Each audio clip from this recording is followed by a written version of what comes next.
Di dunia medis, di mana setiap detik adalah garis tipis antara kehidupan dan ajal, hanya orang-orang paling brilian yang bisa bertahan.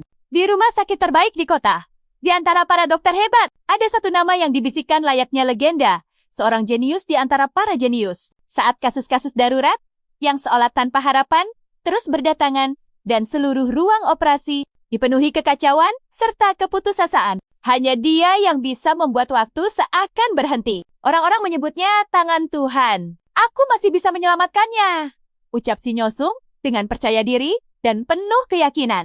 Tetapi, mengoperasi seseorang yang baru saja dinyatakan tiada adalah hal yang benar-benar tidak masuk akal. Apa boleh buat? Karena MC adalah standar emas dalam dunia kedokteran. Dia adalah pria yang bisa menghidupkan kembali orang yang telah tiada, layaknya tangan Tuhan. Sekali MC memegang pisau bedah, operasi tersulit sekalipun dapat diselesaikan. Dan malam ini adalah buktinya. Meskipun dialah yang berkontribusi paling besar kali ini, MC tidak begitu senang karena dia sadar telah kehilangan semua waktunya untuk diri sendiri. Setiap hari baginya hanyalah pengulangan di ruang operasi yang sama. Karena kemampuannya untuk menyelamatkan mereka yang nyaris tiada, MC dijuluki tangan Tuhan. Awalnya, dia menganggap itu hal yang baik karena menyelamatkan satu orang bisa membuat puluhan orang lain bahagia. Namun, dokter dengan bakat seperti itu tidak banyak, bahkan sangat langka. Karena itu, setelah para pasien berdatangan karena mendengar rumor, MC tidak bisa beristirahat sedetik pun. Dia bahkan diperlakukan layaknya alat medis berjalan untuk pasien VIP. Apakah julukan ini benar-benar hal yang baik atau tidak berarti apa-apa? Bukan hanya fisiknya yang lelah. Kondisi mental dan hubungannya dengan orang lain juga perlahan memburuk. MC bahkan tidak ingat kapan terakhir kali dia memiliki waktu untuk dirinya sendiri. Menghasilkan uang memang bagus, tapi kini dia bahkan tak punya waktu untuk menggunakannya. Jadi, dia hanya bisa pasrah menerimanya. MC berpikir sisa hidupnya akan terus seperti ini. Namun, hidup memang tak terduga, dan tepat saat dia hendak pulang dan membuka skaleng bir untuk menghadiahi dirinya, cahaya lampu mobil yang menyilaukan melesat ke arahnya. Sebelum ia tiada, seluruh hidup MC terlintas di depan matanya. Ironisnya, semua kenangan itu adalah adegan di ruang operasi. Akankah hidup singkat sang jenius langka ini berakhir begitu saja? Latar tiba-tiba berubah dari era modern ke kastil kuno. Di sebuah rumah kecil, nama Ray dipanggil. Dan benak MC dipenuhi pertanyaan tentang alasan dibalik semua ini.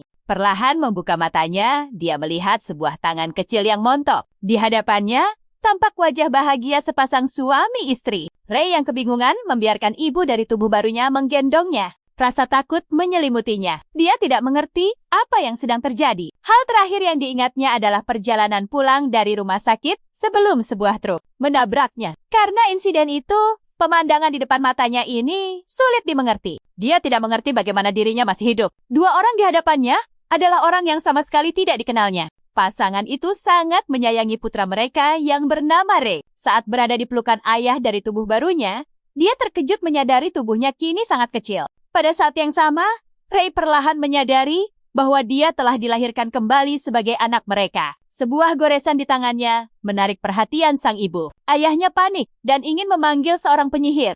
Namun yang mengejutkan, sang ibu berkata bahwa dia bisa menyembuhkannya sendiri. Ray mengira ibunya akan menggunakan obat. Namun, sesuatu yang tak pernah ia bayangkan terjadi. Wanita di hadapannya ternyata bisa menggunakan sihir penyembuhan. Hanya dalam beberapa detik, goresan yang seharusnya meninggalkan bekas luka itu hilang total tanpa jejak. Ini artinya, Ray telah bereinkarnasi ke dunia baru. Sebuah dunia di mana sihir benar-benar ada. Langit malam yang tenang menyelimuti rumah kecil itu dengan suara angin yang berembus lembut. Di dalam rumah, Ray membuka matanya dengan lesu dan memandang sekitar. Dia duduk dan menatap keluar jendela sejenak. Dia bertanya-tanya, mengapa bisa tidur begitu lama? Dia tetap duduk, tenggelam dalam pikirannya. Sudah 3 bulan sejak Ray bereinkarnasi ke dunia ini. Selama itu, dia mempelajari beberapa hal. Pertama, dunia ini berbeda dari dunianya yang dulu. Persis seperti yang dibayangkan tentang dunia fantasi pada umumnya, dunia tempat monster dan ras-ras mirip manusia hidup berdampingan. Oleh karena itu,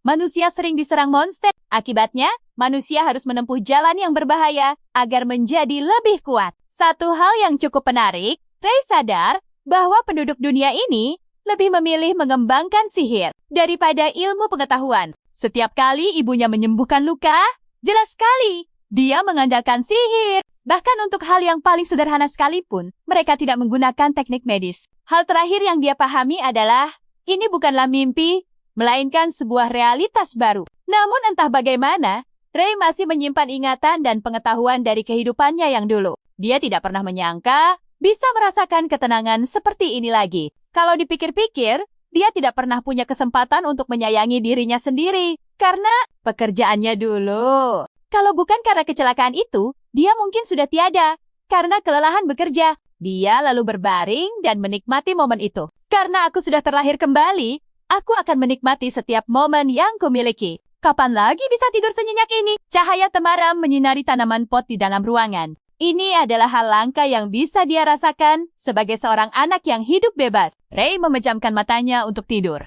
Tapi kemudian menyadari sesuatu. Hah? Apa ini? Rasanya seperti ada seutas benang tipis yang mengalir di tubuhku. Sensasi dingin apa ini? Aku merasa sangat segar. Apakah ini yang dibicarakan Il dan Sei? Sepertinya tidak mudah untuk dikendalikan. Jika dipaksakan, mana akan menyebar ke segala arah. Aku harus mencoba fokus pada awal dan akhir aliran ini. Seharusnya ini bekerja seperti aliran di dalam tubuh. Aku akan mencoba membayangkan aliran mana ini seperti aliran di dalam tubuh. Aku akan mencoba merasakan mana memenuhi seluruh tubuhku. Aliran mana ini terasa tidak ada habisnya. Tidak perlu terburu-buru. Lakukan saja pelan-pelan. Waktu berlalu. Dedaunan musim gugur berguguran perlahan. Sekejap musim dingin pun tiba. Adegan beralih ke tempat lain. Ray menggenggam api kecil di tangannya. Dia berseru gembira. Akhirnya, berhasil. Dia tidak melepas pandangannya dari api kecil di tangannya. Dan tertawa pelan. Aku tidak menyangka bisa melakukan ini. Teknik mengendalikan aliran mana untuk mengeluarkan api ini benar-benar setimpal dengan usahaku. Selama 3 tahun. Meskipun aku berhasil memahami aliran mana dan menghafal jalurnya. Masalahnya, aku tidak mengerti cara buku ini menjelaskan pengendalian mana. Ray membaca setiap detail di buku itu dengan teliti. Buku itu menjelaskan bahwa mana harus disimpan di dalam tubuh dan digunakan saat dibutuhkan. Padahal, seharusnya mana diambil dari lingkungan sekitar. Sebuah pertanyaan muncul di benaknya. Kenapa mana harus disimpan di dalam tubuh? Selain itu, metode ini sepertinya membatasi kemampuan setelah mana disimpan. Dari sudut pandang manapun, metode ini tampak tidak efisien. Ray kemudian membuat sebuah hipotesis. Bagaimana jika mana dibiarkan bergerak secara alami tanpa ditahan? Bukankah lebih mudah jika langsung menarik mana dari sekitar lalu menggunakannya? Dengan begini, tidak perlu khawatir soal kualitasnya lagi. Bahkan mungkin bisa melewati lingkaran mana. Meskipun ini metode berbahaya yang tidak tertulis di buku manapun, tetap patut dicoba setidaknya sekali. Dia tersenyum lagi. Aku tidak menyangka hasilnya melampaui ekspektasi. Aku harus mencoba lebih banyak. Di saat yang sama, Shane mengawasi dari luar. Dia berbisik. Lihatlah dia. Aku tidak bisa menggambarkan betapa bangganya aku. Setiap kali aku melihat Ray, dia selalu membaca buku di setiap kesempatan. Shane menutup mulutnya dan tertawa pelan. Aku yakin anak kita akan menjadi penyihir. Elle Manning Polly. Dengan kondisi fisiknya, dia seharusnya berlatih seperti pendekar pedang. Shane melambaikan tangannya. Kalau begitu, Ray manis. Kita akan terpaksa jadi orang berotot sepertimu. Il menghela napas kesal. Setidaknya berotot dan tampan. Di dalam rumah, Ray mendengar semuanya. Dia berpikir dalam hati. Kalau mereka bicara sekeras ini, apa gunanya menyembunyikan apapun dariku? Shane lalu tampak sedikit khawatir. Meskipun aku bangga pada Ray kecil kita, sepertinya dia terlalu fokus pada buku. Maksudmu apa? Shane melanjutkan. Bukankah anak seusianya harusnya keluar dan bermain dengan teman-teman? Aku hanya khawatir. Sepertinya yang Ray inginkan hanyalah membaca buku. Il menenangkannya. Ayolah, tidak ada yang perlu dikhawatirkan. Kebanyakan orang justru khawatir anak mereka tidak suka membaca. Bukankah kamu yang ingin membesarkannya menjadi penyihir hebat? Jadi, apa salahnya? Shane menatap putra kecilnya tanpa bisa berkata apa-apa lagi. Kembali ke Ray. Dia merasa semua ini masih belum cukup. Aku harus menciptakan jalur yang sempurna agar mana bisa mengalir seoptimal mungkin. Keesokan paginya di rumah, Shane membuka pintu dengan penuh semangat. Apa Ray kesayangan kita ada di sini? Ray, yang sedang memegang buku, mendongak lalu menjawab. Ya, aku di sini. Shane tidak bisa menahan rasa khawatir. Meskipun aku bangga dia suka membaca, aku tetap ingin dia bertemu dan bermain dengan teman-teman sebayanya. Mungkin karena aku belum punya kesempatan untuk bermain dengannya. Melihat ibunya terdiam, Ray merasa bingung. Setelah berpikir sejenak, Shane mendekat dan bertanya Ray, apa kamu mau bersenang-senang dengan ibu? Ray terkejut. bermain denganmu. Sebuah pikiran terlintas di benaknya. Apa ibu berencana mengajariku sihir? Yah, pasti ingin bermain sambil mengajariku sesuatu. Ray menunjukkan antusiasme dan langsung setuju. Yah, ayo kita bermain. Tapi Sein berhenti sejenak, lalu memanggil Ray dengan lembut. Dia memeluk putranya erat, sambil membayangkan kebahagiaan yang dirasakannya hanya dengan berencana untuk bermain bersama. Seharusnya aku mengajaknya dari dulu. Beberapa saat kemudian, Ray dibawa ke tempat lain. Wajah bingungnya terlihat jelas. Ibu, di mana bukunya? Kenapa kita ada di depan pintu? Sein menjawab, benar. Hari ini kamu tidak butuh buku. Kita akan pergi bermain di luar. Ray langsung menolak. Oh, tidak. Sepertinya aku harus lebih giat belajar. Aku tidak bisa membuang waktu bermain saat seharusnya berlatih. Sein merasa bangga dan memeluknya dengan penuh kasih. Aku tidak menyangka kamu begitu bersemangat untuk belajar. Harus bagaimana aku denganmu ini? Dia mencoba membujuk lagi. Tapi tidak apa-apa untuk hari ini saja. Apa kamu tidak ingin melihat dunia luar? Ayo kita keluar dan bersenang-senang. Saat itulah Ray berpikir. Kalau dipikir-pikir, aku belum pernah keluar sejak bereinkarnasi. Aku bahkan tidak tahu seperti apa dunia ini. Baiklah, satu hari saja, tidak masalah. Dengan keputusan itu, dia menjawab, oke, ayo kita keluar dan bersenang-senang. Sein sangat senang. Bagus, ayo kita pergi sekarang. Begitu melangkah keluar, mata Ray berbinar melihat pemandangan di sekelilingnya yang begitu dekat, namun tak pernah diperhatikan sebelumnya. Selama 3 tahun membaca di rumah, aku bahkan tak pernah berpikir untuk keluar. Melihat dedaunan dan kincir angin besar yang menjulang tinggi, aku merasa seperti memenjarakan diriku sendiri. Angin sepoi-sepoi berembus, menyegarkan jiwa Ray. Melihatnya hanya berdiri di sana, Sein berkata, Ray, apa yang kamu lakukan? Kenapa tidak coba menjelajah? Ray mendongak dan mulai berjalan. Dia mengambil langkah pertamanya keluar, lalu berlari secepat yang dia bisa melintasi padang hijau yang luas. Pada saat itu, Ray merasa menyatu dengan alam. Aroma bunga dan rumput liar menggugah hatinya. Kemudian dia berhenti di depan bebatuan dan memandangi pemandangan indah di sekelilingnya. Pemandangan itu membuatnya takjub. Sebelum aku bereinkarnasi, aku tidak pernah punya kesempatan untuk mengurus diriku sendiri. Aku dipaksa hidup di bawah tekanan. Bertahan hidup adalah hal terbaik yang bisa kulakukan. Aku belum pernah merasa sebebas ini, tapi aku senang dilahirkan di dunia ini. Ray memanggil ibunya. Sein menjawab dengan lembut. Ray berbalik dan tersenyum bahagia. Dia berkata dengan tulus, terima kasih, Bu, sudah mengajakku keluar. Di sebuah rumah sakit, terjadi keadaan darurat. Dan Ray menggunakan seluruh kekuatannya bersama para perawat untuk mendorong pasien kritis. Hidup terasa seperti pengulangan tanpa akhir. Sepanjang hari dihabiskan bersama pasien tanpa istirahat sedikit pun, bahkan istirahat beberapa menit pun terasa mustahil. Selama operasi, selalu ada suara yang mendesak. Suara itu terus terngiang. Dokter berikutnya akan mengoperasi dalam 5 menit. Begitu operasi selesai, tubuh Ray langsung lemas. Aku lelah, benar-benar lelah. Aku sudah mencapai batasku. Tapi suara para perawat dan pasien terus menariknya kembali. Tolong selamatkan saya, dokter. Anda harus pergi. Tiba-tiba, suara lembut memanggil dari suatu tempat. Ray. Suara Sein menyentak Ray hingga bangun, membebaskannya dari mimpi buruk yang menghantuinya. Wanita itu tersenyum lembut sambil mengelus kepala Ray. Apa kamu mimpi buruk? Mendengar suara ibunya, Ray perlahan menjadi tenang. Hanya mimpi. Aku sedang bersenang-senang. Lalu aku bermimpi seperti itu. Ray mencoba membuka matanya, melawan silaunya sinar matahari. Dunia asing tempatnya berada, kini terhampar di hadapannya. Bukan dunia kerja tanpa akhir seperti dulu. Memikirkannya, membuat hatinya terasa jauh lebih tenang. Sekarang dia hanyalah seorang anak yang bebas. Benar, aku telah terlahir kembali di dunia ini, dan aku tidak akan menjalani hidupku seperti dulu. Pemandangan di sekelilingnya menjadi cerah di matanya. Bahkan rumah yang mereka tinggali sangat berbeda dari kehidupan lamanya. Ray dan Sein kembali dari jalan-jalan. Melihat Il, Sein tersenyum hangat. Aku pulang. Senyuman itu ditujukan pada ibu dan anak itu. Selamat datang kembali. Apa kalian bersenang-senang? Ray menjawab dengan antusias. Ya, tiba-tiba sebuah pikiran muncul di benaknya.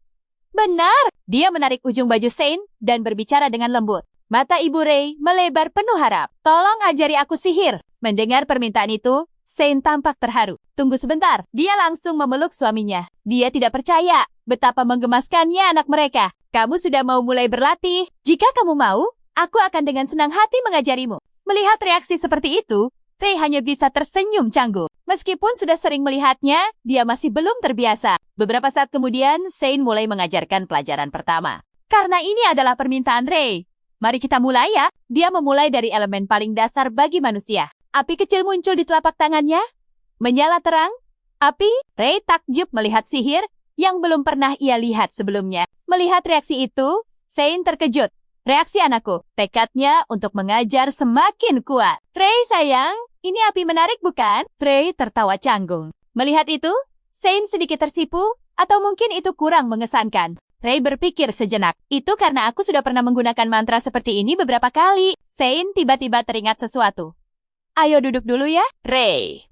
Menurut. Iya, Ibu. Setelah duduk dengan rapi di tempat tidur, Shane kembali menjelaskan. Prinsip sihir adalah cahaya pusat yang memancar, mengumpulkan energi di sekitarnya, lalu membentuk sesuatu sesuai keinginan pengguna. Dengan sihir, energi itu perlu diubah menjadi mana? Formula keberhasilannya terdiri dari kata aktivasi yang digabungkan dengan gerakan aktivasi. Lihat, mudah kan? Api dijadikan contoh. Kamu hanya perlu mengikuti rumusnya. Fokuskan manamu, arahkan ke udara, lalu ucapkan api untuk menciptakan nyala api. Penjelasan dasar itu justru membuat Ray semakin penasaran. Ibu, aku punya pertanyaan. Baiklah, apa mana bisa diubah dengan metode lain? Shane sedikit terkejut. Ray mulai menjelaskan metode lain. Kita ambil contoh, api. Bayangkan ada 3 partikel mana merah. Mana itu dibakar, hingga berubah menjadi mana biru. Lalu kita kumpulkan energi yang ingin dinyalakan. Dengan menerapkan prinsip fisika melalui gesekan, api akan terbentuk sesuai keinginan pengguna. Pada titik ini, Ray melanjutkan pertanyaannya. Daripada mengubah mana berulang kali, kenapa tidak dibuat lebih sederhana? Namun, jika melakukan itu, mana akan cepat buyar. Shane menatap putrinya dengan mata terbelalak. Astaga! Pertanyaan yang sangat berpikiran maju. Sungguh, dia berpikir sejenak. Itu bukan hal yang mustahil. Jika ketiga langkah itu digabungkan dan distabilkan, mungkin saja bisa. Mereka saling berpandangan dan tertawa. Itu hanyalah sebuah teori. Namun, Ray masih tenggelam dalam pikirannya. Sambil mengusap dagunya, itu berarti dia sedang melamun. Tangan mungilnya mengepal erat. Bisakah aku menambahkan atribut lain? Pertanyaan itu muncul di dalam hatinya. Saat dia membuka telapak tangannya, lonjakan mana yang tiba-tiba meletus dengan kuat. Kekuatan itu melesat ke atas dan mengenai langit-langit. Shane dan Ray sama-sama terkejut. Melihat hasil dari percobaan pertama, yang terasa seperti bonus VIP, Ray berpikir, aku berhasil. Ayahnya, yang berada di kamar sebelah, segera berlari keluar. Apa itu tadi? Apa yang terjadi? Shane juga masih terkejut. Pada saat itu, dia sadar bahwa dia tidak begitu mengerti apa yang baru saja terjadi. Melihat ekspresi polos dan bahagia di wajah Ray, sebuah kesadaran muncul. Sebelum menggunakan sihir, anak itu bahkan tidak menyadari bahwa aliran mana selalu bergerak saat digunakan. Kekhawatiran yang tak bisa dijelaskan muncul di mata Shane. Ray menatap langit-langit, berpikir, kehidupan berulang dengan sendirinya. Tapi, apa aku pernah benar-benar tidak merasakannya? Pikiran itu perlahan menjauhkannya dari kenyataan. Membuatnya hampir melupakan orang tuanya di dunia ini. Ray bergumam pelan. Akan lebih mudah dipahami jika menganggapnya seperti atom. Jika mana bergabung seperti senyawa, tidak perlu menambahkan begitu banyak mana. Melihat ekspresi dewasa di wajah anak itu, Shane berpikir dalam hati, anak ini memiliki terlalu banyak keanehan. Tiba-tiba, mata Shane berkaca-kaca. Tidak, aku hanya terlalu fokus. Pada saat itu, Ray kembali ke sikap polosnya dan tersenyum. Apa ada yang salah? Shane menjawab dengan canggung. Tidak, aku hanya bangga kamu bisa menggunakan sihir. Ray menggaruk kepalanya dengan percaya diri. Benarkah? Sepertinya aku ini jenius. Yang berada di dekatnya tersenyum bangga. Anak kita luar biasa. Malam tiba. Hanya ditemani bulan dan bintang. Ray terbangun karena mendengar suara percakapan. Ini masalah yang serius. Bagaimana jika dia dibawa ke akademi di usianya yang sekarang? Untuk mencegahnya, kita harus melakukan yang terbaik. Il duduk di meja makan, memegang tangan Shane, mencoba menenangkannya. Ray mendengar sebagian percakapan itu. Apa mereka membicarakanku? Il menarik napas dalam-dalam. Aku tahu, ini tidak semudah yang kukatakan. Shane menjawab dengan suara bergetar. Ray adalah seorang jenius yang muncul sekali dalam ratusan, bahkan ribuan tahun jika dia menarik perhatian akademi. Di kamarnya, Ray berbalik. Rasa penasarannya tentang akademi semakin besar. Aku tidak tahu tempat seperti apa itu, tapi sepertinya aku bisa dibawa ke sana. Memikirkan hal itu, tangannya mengepal erat. Untuk mencegahnya, aku butuh kekuatan. Awalnya, aku hanya ingin belajar sihir untuk bersenang-senang. Sekarang, aku berubah pikiran. Aku harus mencapai kekuatan absolut. Pikirannya yang terus-menerus membuatnya perlahan kembali tertidur. Bertahun-tahun berlalu, malam yang sunyi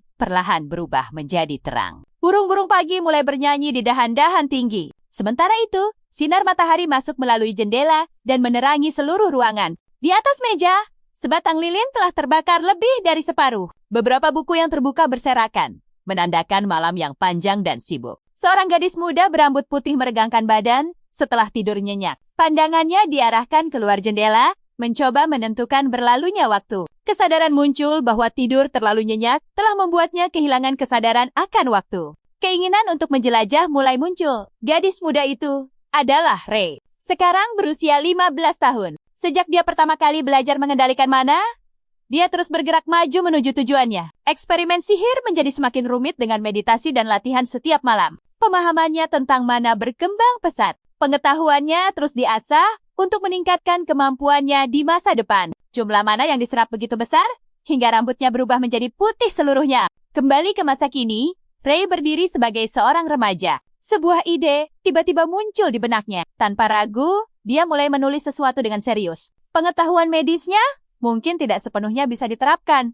Tetapi, dia tetap ingin mencoba. Tulisan di papan kecil itu sederhana, namun tegas. Dia bisa menyembuhkan siapapun yang sakit. Dia menarik napas dalam-dalam seolah mengukuhkan keputusannya. Sebelum pergi, dia melakukan satu eksperimen lagi. Api merah menyala muncul di tangannya. Angin puyuh api terbentuk dari udara. Angin, air, dan kelembapan dipadatkan menjadi es. Ketiga elemen dikendalikan secara bersamaan menggunakan mana. Hasilnya memuaskan. Senyum tipis muncul, menandakan kepercayaan dirinya yang tumbuh. Tanpa ragu, dia menuju ke kota. Setibanya di sana, sebuah papan kecil ditancapkan di tanah untuk menopang tulisan itu. Lokasinya dipilih dengan pertimbangan sederhana. Meskipun terasa sedikit memalukan, tekadnya tetap kuat. Suara keras menawarkan kemampuan untuk menyembuhkan siapapun yang sakit. Reaksinya tidak seperti yang dia harapkan. Orang-orang menganggapnya lucu. Bisikan dan tawa terdengar di mana-mana. Bagi mereka, itu hanyalah lelucon anak-anak. Komentar sinis juga muncul, menyuruhnya berhenti bercanda tentang penyakit. Ray awalnya terkejut, tetapi cepat tenang. Situasi ini sebenarnya sudah diduga. Dia terus menunggu dengan sabar. Waktu berlalu dari pagi hingga senja tanpa ada satupun pasien yang datang. Hari pertama berakhir dengan kegagalan. Kekecewaan mulai muncul, membuatnya bersiap untuk pulang. Pada saat itulah, seseorang muncul di hadapannya. Seorang gadis seusianya, berpakaian rapi seperti bangsawan. Pertanyaan tentang kemampuan penyembuhan ditanyakan dengan nada serius. Keyakinan gadis itu terlihat jelas dari pertanyaannya yang berulang. Ray menahan diri dan menjawab dengan hati-hati. Pemeriksaan masih diperlukan sebelum memastikan apapun. Namun, jawaban ini memicu kritik tajam. Keraguan langsung diungkapkan tanpa ragu-ragu. Kata-kata yang keluar terasa tajam, memancing emosi Ray. Dia menjawab dengan tegas, menilai berdasarkan penampilan dianggap tidak adil. Kepercayaan dirinya terpancar. Tidak ada pasien yang tidak bisa disembuhkan. Begitu keyakinannya. Sikap ini membuat gadis itu sedikit terdiam. Kepercayaan mulai muncul, meskipun terasa asing. Akhirnya, dia memperkenalkan dirinya secara resmi. Von Alicia, putri tunggal Viscount Gede. Sebuah penegasan kecil diberikan untuk membalas ejekan sebelumnya. Ray hanya bisa tertawa canggung. Perkenalan singkat itu dibalas dengan namanya. Dalam benaknya, status bangsawan gadis itu langsung terlihat dari penampilannya. Percakapan berlanjut hingga matahari terbenam. Obrolan beralih menjadi formal, terasa canggung, lalu kembali normal. Topik beralih ke alasan sebenarnya. Pasien yang dimaksud adalah ayah Von Alicia. Mendengar nama Viscount Gade, perhatian Ray langsung terpusat. Gejala yang dijelaskan terdengar serius. Awalnya hanya ada kemerahan di dadanya, lalu berkembang menjadi benjolan besar seperti bola. Pikiran medisnya segera bekerja. Kemungkinan tumor ganas muncul dalam analisisnya. Situasi ini dianggap darurat. Setiap detik sangat berharga. Namun, kemungkinan besar sudah terlambat. Tanpa penundaan, Ray segera mengikuti Von Alicia. Langkah mereka berhenti di depan sebuah mansion besar dengan tembok tinggi dan gerbang tertutup. Kesan megah langsung terasa. Seorang pria tua berlari menyambut mereka. Kepala pelayan rumah itu tampak panik. Von Alicia segera menanyakan kondisi ayahnya dengan suara bergetar. Jawabannya sulit untuk disampaikan. Kondisi Viscount tiba-tiba memburuk dan dia telah dinyatakan tiada. Kata-kata itu memukul telak. Von Alicia tidak bisa mempercayainya. Dia segera berlari ke kamar ayahnya tanpa berpikir. Langkahnya dipenuhi kepanikan. Pintu terbuka dengan keras. Air mata mengalir tak terkendali. Di dalam, Viscount Gede terbaring tak bergerak di atas tempat tidur. Sang Viscountess menangis di sampingnya, tenggelam dalam kesedihan. Suasana dipenuhi duka yang mendalam. Ray masuk perlahan, fokus pada kondisi pasien. Aura gelap memenuhi ruangan. Di dada sang Viscount, benjolan itu telah berubah menjadi hitam pekat. Perhatian Ray tertuju pada denyut nadi lemah yang masih tersisa. Sangat lemah, tetapi masih merupakan tanda kehidupan. Bola mana yang bersinar muncul di telapak tangannya. Kesimpulan ditarik dengan pasti. Viscount masih hidup. Keterkejutan langsung meledak dari orang-orang di sekitarnya. Von Alicia menatap Ray dengan harapan yang nyaris hilang. Sebuah permohonan tersirat dalam tatapannya. Ray membalasnya dengan senyum tipis. Keyakinan terpancar. Situasi masih bisa diselamatkan. Kehadiran Ray membuat semua orang di ruangan itu penasaran. Seorang pria mendekat dan bertanya siapa dia. Viscountess menjawab bahwa dia tidak tahu. Tampaknya pemuda itu datang bersama Von Alicia. Mendengar ini, pria itu langsung marah. Bagaimana bisa? Orang asing masuk ke kediaman ini. Saat mendengar Ray telah menyelamatkan Vi, mata penjaga itu terbelalak. Tunggu. Sepertinya dia bilang bisa menyelamatkan Funtun. Seorang pelayan bicara dengan suara gemetar. Dia yakin pemuda itu penipu. Mungkin dia masuk hanya untuk mencuri sesuatu yang berharga. Wanita itu terlalu khawatir dengan suaminya untuk memedulikan hal lain. Air mata mengalir saat dia berkata, tidak ada lagi yang penting sekarang. Dia hanya ingin percaya pada harapan terakhir bahwa anak ini mampu melakukan keajaiban. Pandangannya tertuju pada wajah Ray yang penuh percaya diri. Lalu, seluruh kepercayaan diberikan pada pemuda itu. Kembali ke Ray dan pasiennya. Dia melihat benjolan di dada Viscount. Berpikir sulit dipercaya benjolan itu bisa tumbuh sebesar ini dan membusuk sampai jadi hitam legam. Dari ujung jarinya muncul pisau tajam. Pertama, dia harus memusatkan mana untuk membentuk pisau bedah. Di saat yang sama, penjaga dan kepala pelayan melihat tindakan itu. Wajah mereka langsung pucat pasi. Penjaga itu berteriak menanyakan apa yang sedang dilakukan. Suara keras itu membuat telinga Ray berdengung. Setelah tenang, dia menoleh dan menjawab dengan santai bahwa dia sedang mencoba menyembuhkan. Penjaga itu berteriak lagi, menganggap cara itu mustahil. Melihat ketidakpercayaan itu, Ray memberikan ancaman ringan. Jika tidak percaya, dia bisa berhenti sekarang. Terserah saja.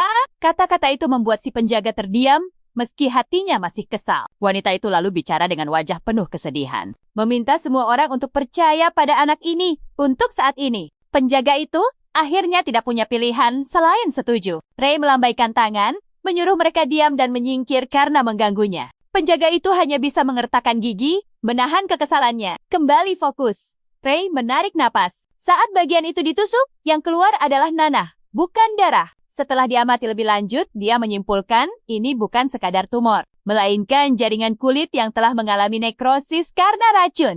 Kekhawatiran muncul di matanya. Aliran mana biru mulai berputar di sekitar tubuh pria tua itu. Ray menggulung lengan bajunya. Baiklah, mulai sekarang dia akan menyalurkan mana untuk membentuk pisau bedah yang lebih tajam. Langkah pertama adalah memotong semua jaringan nekrotik. Ujung pisau itu perlahan masuk ke dasar benjolan. Orang-orang yang melihatnya hanya bisa terdiam, takjub dengan tekniknya. Setelah bagian hitamnya diangkat, langkah selanjutnya adalah membuka dada dan membuat sayatan. Tiba-tiba sesuatu menarik perhatian Ray. Di balik tulang rusuk, kedua paru-paru pria itu berwarna merah gelap. Seperti dugaan, paru-parunya juga mulai mengalami nekrosis. Sudah berapa lama kondisi ini dibiarkan? Operasi berlanjut. Dari sudut pandang lain, Viscount sebenarnya cukup beruntung. Area nekrosisnya tidak terlalu luas, sehingga setelah diangkat masih ada peluang untuk pulih. Aliran mana baru muncul membuat dada Viscount bersinar. Setelah bagian-bagian kritis ditangani, Ray mulai menggunakan mana untuk membentuk benang medis. Dia akan menjahit bagian yang terpotong dengan beberapa utas benang. Fokusnya sepenuhnya pada jahitan. Orang-orang yang menyaksikannya tidak bisa berkata-kata.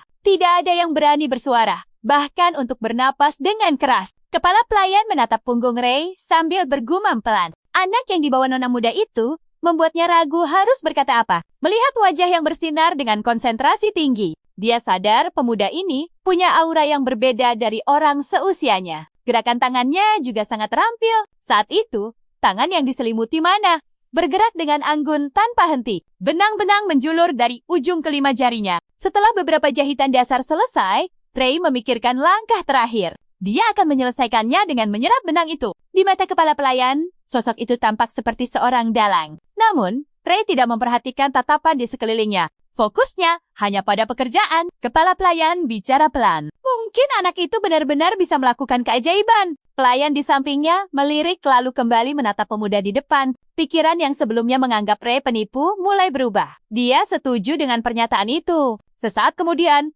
Ray berhenti dan menyeka keringat di dahinya. Hampir selesai. Bagian hitam di dada Viscon telah diangkat dan jahitan rapi pun sudah selesai. Sekarang yang tersisa hanyalah membantu jantungnya berdetak lagi. Dia mulai melakukan kompresi dada untuk merangsang detak jantung yang digunakan sebagai resusitasi darurat. Bertindak seperti aliran listrik, cukup bantu jantung dengan pijatan. Satu tekanan diberikan, arus masuk ke jantung. Jantung berdetak sangat kencang, lalu mulai stabil. Begitu detak pertama terdengar, Ray tersenyum. Selesai. Dia selamat. Operasinya sangat berhasil. Ray berbalik untuk memberitahu keluarga. Tetapi sesuatu membuatnya berhenti. Keluarga Viscount menatapnya seolah-olah mereka melihat orang aneh dengan metode penyembuhan yang tidak biasa. Mata Ray terbelalak. Bertanya-tanya apa arti raut wajah mereka. Lalu ia melihat mulut Vizen mengeluarkan darah. Saat aliran darah kembali ke tubuh yang tadinya tak bernyawa, pendarahan pun terjadi. Bagi yang tidak mengerti, pemandangan ini terlihat mengerikan. Pengawal kerajaan itu menggeretakkan giginya. Dia menunjuk Ray dan menyebutnya penipu. Melihat reaksi itu, Ray mengangkat tangannya dengan senyum menenangkan, meminta kesempatan untuk menjelaskan. Namun, pengawal itu tidak memberinya celah. Dia terus menuduh dan semakin marah. Ray mencoba menjelaskan kalau Visun telah hidup kembali. Pengawal itu mengabaikan hasilnya dan terus berteriak hanya karena melihat tubuh yang penuh darah. Ray tak bisa berbuat banyak menghadapi kekeras kepalaannya. Dia memastikan bahwa pria itu memang sudah hidup. Pengawal itu terus menuduh. Sulit dipercaya, Ray berani membedah tubuh seorang bangsawan. Ray menghela napas meminta mereka menunggu sebentar. Di tengah kekacauan, terdengar suara lembut. Ray, kau bilang bisa menyelamatkannya. Vonelicia berteriak bahwa dia percaya padanya. Ray mundur sedikit, meminta semua orang menunggu karena Viscon belum tiada. Sambil menatap tubuh ayahnya yang tak bergerak, gadis itu berbisik lirih. Air matanya terus mengalir, merasa semua terjadi karena dialah yang membawa Ray ke sini. Melihat penyesalan itu, Ray kembali menjelaskan kondisinya sudah pulih, hanya perlu menunggu. Dalam benaknya muncul pertanyaan, kenapa semua orang bereaksi seperti ini? Apa karena mereka tidak punya pengalaman operasi sama sekali? Belum selesai dia berpikir. Sebilah pedang tajam sudah terhunus di depan dadanya. Kapten penjaga menuduhnya sebagai rakyat biasa yang mencelakai Viscon dan menipu nona muda. Dia memerintahkan para prajurit untuk bertindak, menganggap merusak tubuh Viscon sudah merupakan kejahatan yang cukup. Melihat reaksi ini, Ray menahan amarahnya. Dia menarik napas dalam-dalam, lalu berbicara dengan suara penuh kekecewaan. Dia sudah berusaha keras menyelamatkan, tapi tidak mendapat terima kasih. Malah, pedang yang terhunus di hadapannya. Ray menatap kapten penjaga dan mengulangi tuduhan yang dilontarkan padanya. Penipu dan penjahat. Dia menahan amarahnya, lalu menegaskan mereka salah orang. Ray merasa reaksi mereka sangat menyebalkan. Namun, dia tetap berdiri tegap, sendirian menghadapi semua orang. Jauh di lubuk hati, Ray mengerti dari sudut pandang medis, menurut standar dunia ini. Reaksi semacam itu wajar. Wajahnya perlahan menjadi muram. Dia mengulangi kata-katanya dengan tegas. Kukatakan sekali lagi. Pengobatannya berhasil. Sekarang, hanya butuh waktu untuk pulih. Aku pergi. Dia berjalan menuju pintu utama. Sebelum pergi, Ray melirik orang-orang yang mengarahkan pedang, lalu memberi peringatan singkat agar tidak ada yang menghalangi jalannya. Sadar dirinya menjadi sasaran, kapten penjaga menggeram marah. Dengan teriakan keras, dia kehilangan kendali dan mengayunkan pedangnya. Ray berhenti sejenak. Dia menarik napas dalam-dalam. Mana yang mengalir membentuk rantai yang langsung mengikat seluruh tubuh kapten penjaga. Tangan Ray mengepal. Hold! Kapten itu langsung sadar apa yang menahannya. Ekspresi wajahnya berubah kaget. Mana Hold? Bagaimana dia bisa menggunakan sihir seperti ini? Para prajurit di sekitarnya juga bingung. Melihat mereka terpaku, kapten itu berteriak agar mereka cepat menangkap Ray. Dia yakin pemuda itu tidak mungkin bisa menggunakan begitu banyak mantra sekaligus. Bawahannya segera bergerak. Namun, Ray membuka tangannya lagi. Tunggu. Para prajurit berbaju zirah yang hendak maju langsung terikat oleh rantai mana. Kapten penjaga itu benar-benar tidak percaya. Sihir ganda! Jumlah mana yang terpancar dari Ray membuatnya terdiam. Di usia semuda itu, dia sudah bisa menggunakan sihir ganda. Dalam benaknya muncul pertanyaan, sebenarnya anak ini apa? Beberapa saat kemudian, semua mana kembali ke tubuh Ray. Sebelum benar-benar pergi, dia meninggalkan satu pesan terakhir. Ini peringatan terakhir. Jangan halangi jalanku. Setelah menyelesaikan operasi, Ray akhirnya pergi. Saat meninggalkan mansion yang merepotkan itu, langit sudah gelap. Dia mengusap kepalanya. Merasa perbedaan sistem medis di dunia ini terlalu besar. Sambil berjalan, dia bergumam pelan. Tak lama kemudian, dia tiba di depan pintu rumah. Dalam hatinya, Ray mengutuk para pengawal kerajaan yang memperlakukannya seperti anak bodoh dan penipu. Padahal, pria itu adalah pasien pertama yang dia tangani di tempat ini. Saat membuka pintu, dia merasakan sedikit pencapaian. Begitu masuk, dia mulai mengeluhkan nasibnya. Seperti dugaan, kemampuan medisnya terasa tidak berguna di sini. Di tengah lamunannya, sebuah suara menegur.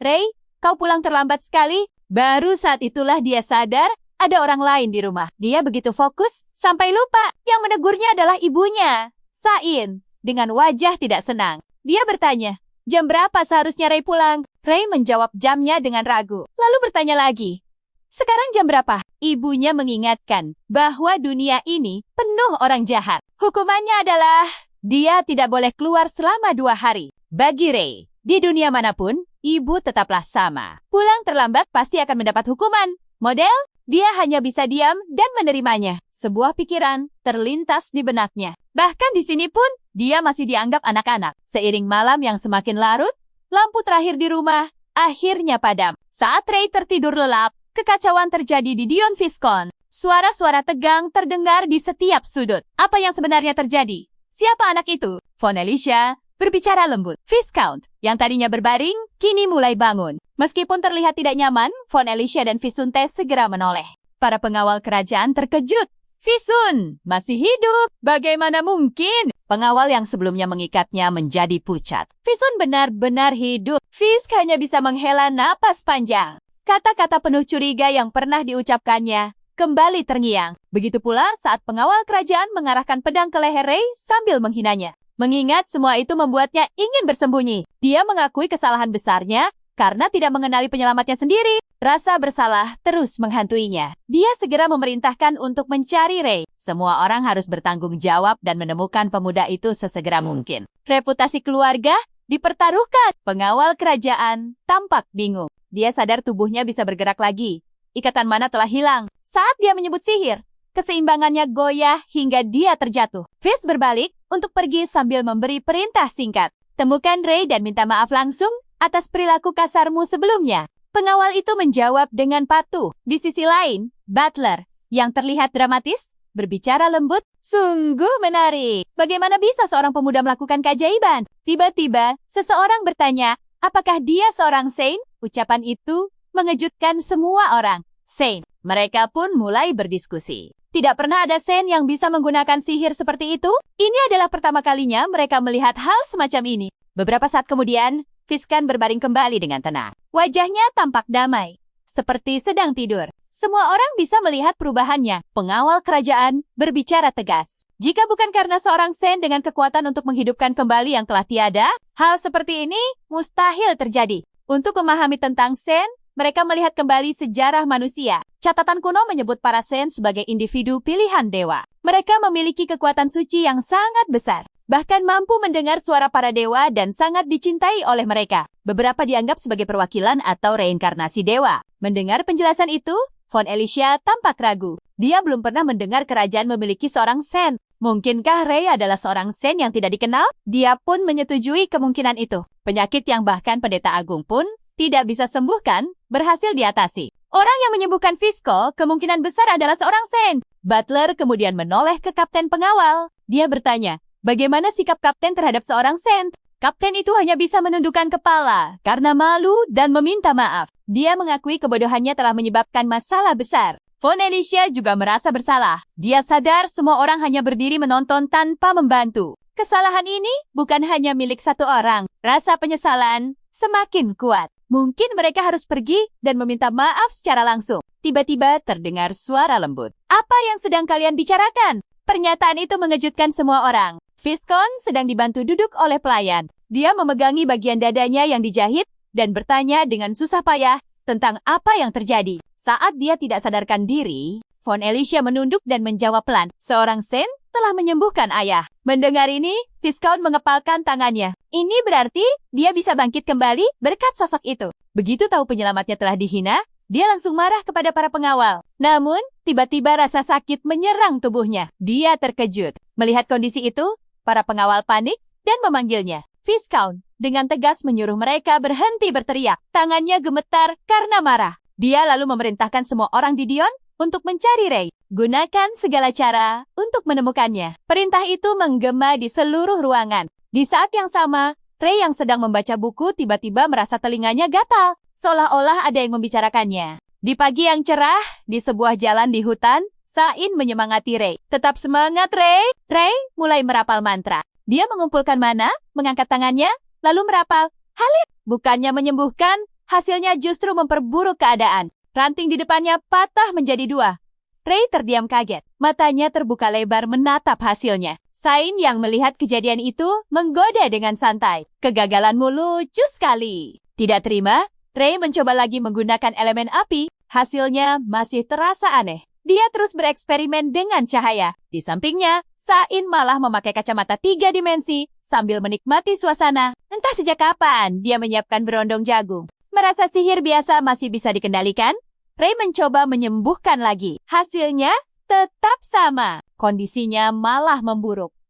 Rasa jengkel mulai muncul. Kenapa ini tidak berhasil? Kenapa? Sain melihat sikap kekanak-kanakan itu dan tertawa. Sudah cukup. Sekarang, biar aku jelaskan. Dengarkan baik-baik. Dia mulai menjelaskan bahwa penyembuhan adalah mantra yang menggunakan mana untuk memperkuat kehidupan targetnya. Mendengar penjelasan itu, Ray merasa konsepnya terlalu sederhana. Sain tidak hanya berhenti pada teori, dia langsung menunjukkannya. Bayangkan, mana membentuk lapisan yang menutupi target, mana dikumpulkan dan difokuskan pada dahan yang patah. Cahaya keemasan muncul. Serat-serat kayu bergerak perlahan menutupi area yang rusak. Dalam sekejap, dahan itu utuh kembali tanpa bekas. Sain tersenyum percaya diri.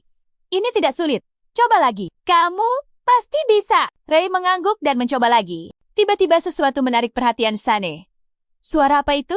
Di depan mereka, seekor rusa muncul dari balik semak-semak. Hal yang paling mencolok adalah luka di sendi kakinya. Cairan merahnya masih terlihat. Kondisinya cukup parah. Sain mendapat ide. Dengan nada bersemangat, dia menyuruh Ray untuk mencoba mengobati rusa itu. Ray sedikit ragu. Sain menjelaskan bahwa rusa ini bisa dijadikan latihan. Ray berpikir sejenak. Rusa itu benar-benar butuh bantuan. Berlatih pada makhluk hidup terasa lebih berarti daripada hanya pada dahan. Keputusan pun diambil. Untuk menolongnya, mereka harus menahan rusa itu. Mereka mencoba mendekat perlahan tanpa membuatnya kaget.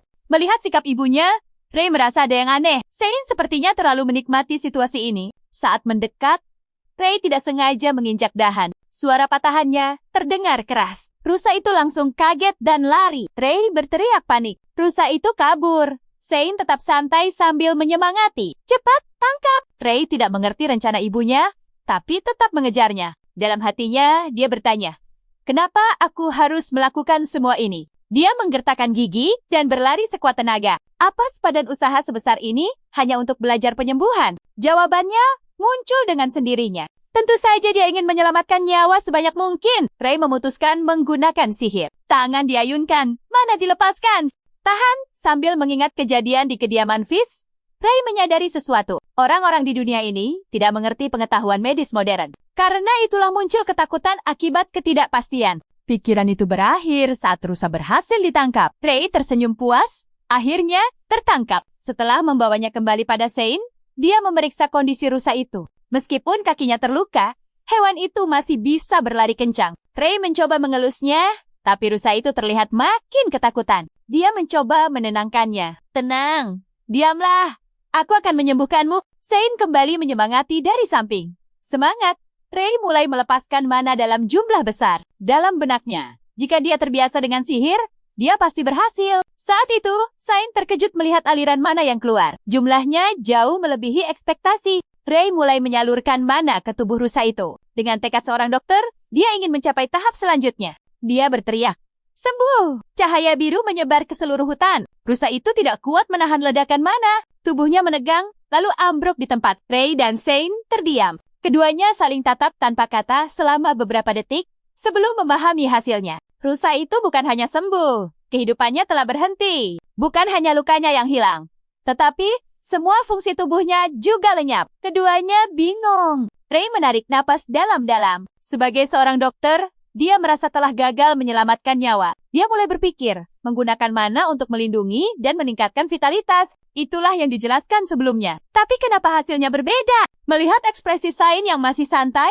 Ray menjadi semakin bingung. Dia menatap telapak tangannya sendiri. Mungkin jalur mana miliknya berbeda. Dari sana, Ray berhipotesis jika penyembuhan digunakan pada manusia. Sebuah gambaran muncul di kepalanya. Seorang pasien tua memohon bantuan. Ray mengangguk dan menggunakan metode yang dianggapnya benar. Hei! Awalnya pasien itu tersenyum, tapi kemudian cairan merah keluar dari mulutnya. Keluarganya mulai menangis dan akhirnya harus membuat nisan. Membayangkannya saja sudah membuatnya merinding. Sejak saat itu, dia memutuskan untuk menjauhi sihir penyembuhan. Risikonya terlalu besar. Hutan kembali tenang setelah kejadian itu. Malam itu di rumah Sain, Ray memasak steak yang lezat, merasa terkejut dan penasaran.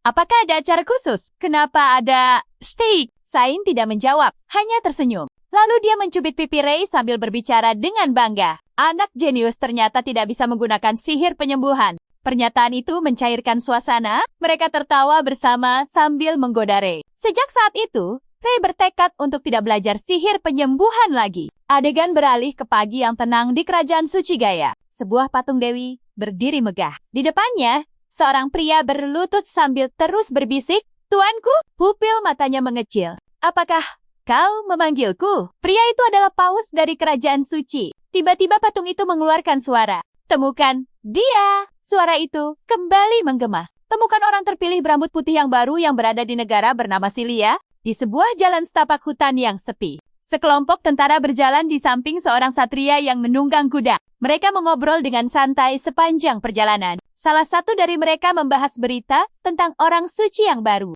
Yang lain menanggapi dengan heran karena sudah ada orang suci sebelumnya. Sulit dipercaya, ada satu lagi yang muncul. Seorang tentara berbicara lebih pelan. Menyebut orang suci yang baru itu masih sangat muda. Usia dianggap tidak penting karena status terpilih oleh para dewa jauh lebih berarti. Percakapan berlanjut membahas sosok yang terpilih itu. Kehadiran orang suci baru dianggap sebagai pertanda baik. Beberapa bahkan mengatakan kejadian ini belum pernah terjadi sebelumnya. Untuk memahami asal mula berita ini, mari kita kembali ke sekitar 10 jam sebelum pasukan kerajaan suci bergerak. Di kerajaan Suci Gaya, sebuah suara keras menggema di dalam ruangan. Paus berlutut di depan patung dewi, penuh emosi. Dia mengungkapkan rasa terima kasihnya. Akhirnya, sang dewi menjawab. Pandangannya tertuju pada patung itu dengan penuh harap. Dia bertanya pesan penting apa yang ingin disampaikan. Suara dari patung itu terdengar lagi. Perintahnya jelas. Pergi dan temukan orang suci berambut putih di negeri Silia. Paus terus menunggu, berharap ada penjelasan tambahan. Tetapi tidak ada suara lain yang muncul. Jawaban yang diterima singkat, menanyakan apa lagi yang diharapkan. Percakapan ini membuatnya semakin bingung. Dia mencoba meminta petunjuk tambahan, mengingat banyaknya orang berambut putih di Silia. Sebuah cahaya tiba-tiba bersinar dari patung, memberikan satu petunjuk lagi. Orang suci yang baru berusia 15 tahun. Perintah selanjutnya, tegas, temukan dia dan bawa ke kerajaan suci. Mendengar itu, Paus terdiam sejenak, lalu menjawab dengan hormat. Dia bersumpah akan menemukannya sesegera mungkin. Tanpa menunda, dia berbalik dan memanggil seseorang. Seorang pemuda berambut pirang segera muncul. Namanya